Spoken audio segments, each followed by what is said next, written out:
Bismillahirrahmanirrahim. Assalamualaikum warahmatullahi wabarakatuh. Ya, alhamdulillah hari ini kita akan belajar bagaimana caranya melakukan analisis data menggunakan uji Wilcoxon. Nah, sebagaimana kita ketahui bahwa uji Wilcoxon ini adalah uji alternatif dari uji T berpasangan, di mana uji ini digunakan untuk melihat apakah ada perbedaan antara nilai rata-rata dua kelompok yang berpasangan. Nah, ciri-ciri dari kelompok berpasangan yaitu ada kata sebelum dan sesudah. Nah, di sini kita telah memiliki data yaitu kadar Hb sebelum menstruasi dengan kadar Hb sesudah menstruasi. Nah, ini nanti akan kita lakukan uji normalitas data. Nah, di sini ada data selisih. Jadi selisih ini kita hitung sendiri, di mana selisih ini akan diikutkan untuk diuji normalitas. Syarat penggunaan dari uji T berpasangan yaitu harus berdistribusi normal. Nah, sehingga uji Wilcoxon ini ketiga datanya itu ketika ada salah satu yang tidak berdistribusi normal, maka digunakanlah uji Wilcoxon. Nah, langkah pertama yaitu kita melakukan menggunakan uji normalitas ya. Jadi caranya yaitu kita klik analyze, kemudian deskriptif statistik, lalu pilih explore. Nah, di sini akan ada kadar Hb sebelum, Hb sesudah, dan selisih kadar Hb sebelum dan sesudah menstruasi.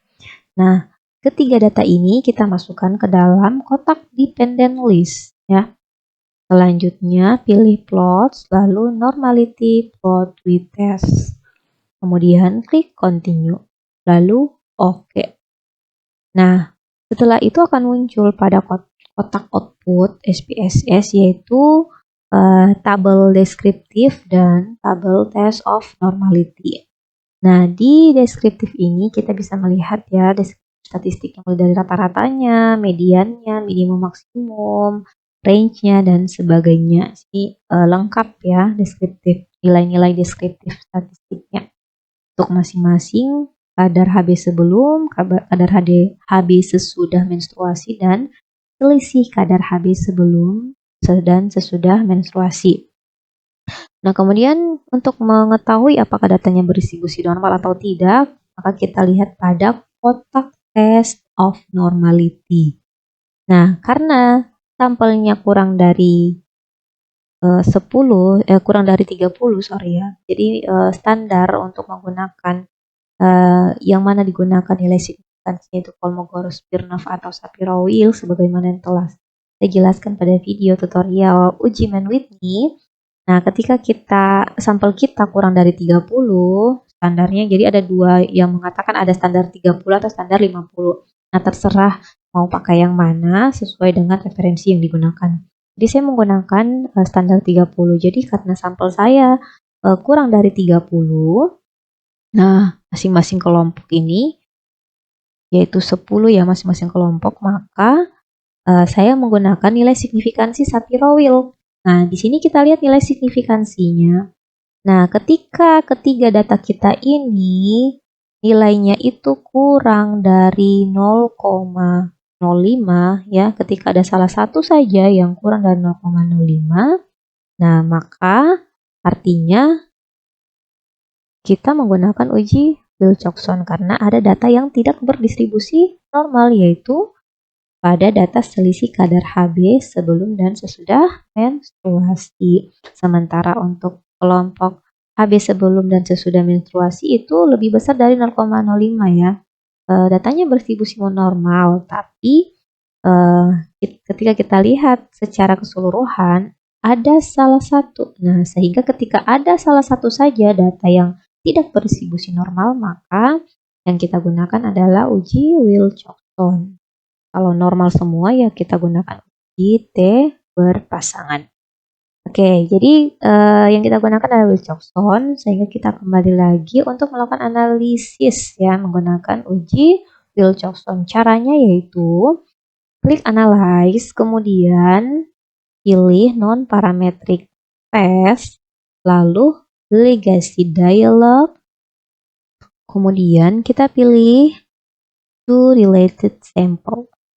Nah, di sini kita masukkan kadar Hb sebelum dan kadar Hb sesudah. Nah, jadi untuk selisihnya tidak perlu ya kalau di analisis menggunakan uji Wilcoxon.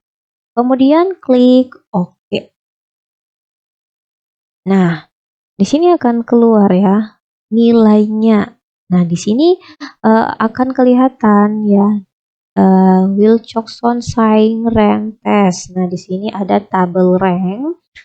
Dalam tabel ini kita akan mendapatkan informasi mengenai berapa kadar Hb yang berubah, berapa kadar Hb yang dari sebelum sesudah itu meningkat atau menurun atau tidak berubah sama sekali.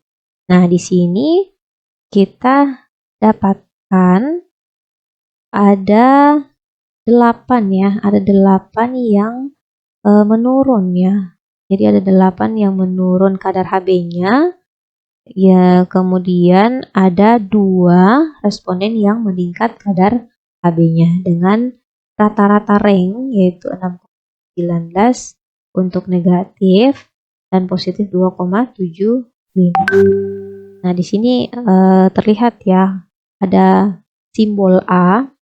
Nah, ada simbol A berarti kadar Hb sesudah menstruasi itu lebih kecil dari kadar Hb sebelum menstruasi. Nah, untuk kode B-nya itu berarti ada dua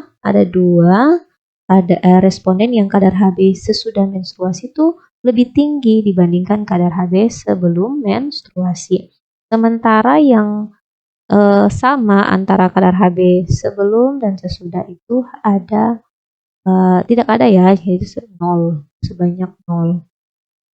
Nah, kemudian di sini kan kita lihat, oh ternyata ada perbedaannya kadar Hb sebelum dan sesudah. Nah, kita mau buktikan secara statistik apakah ada perbedaan yang signifikan secara statistik.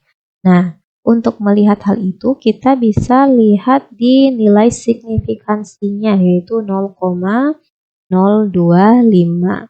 Nah, 0,025 ini kita bandingkan dengan nilai alfa. Ketika nilai signifikansinya lebih kecil dari 0,05, maka H0-nya ditolak.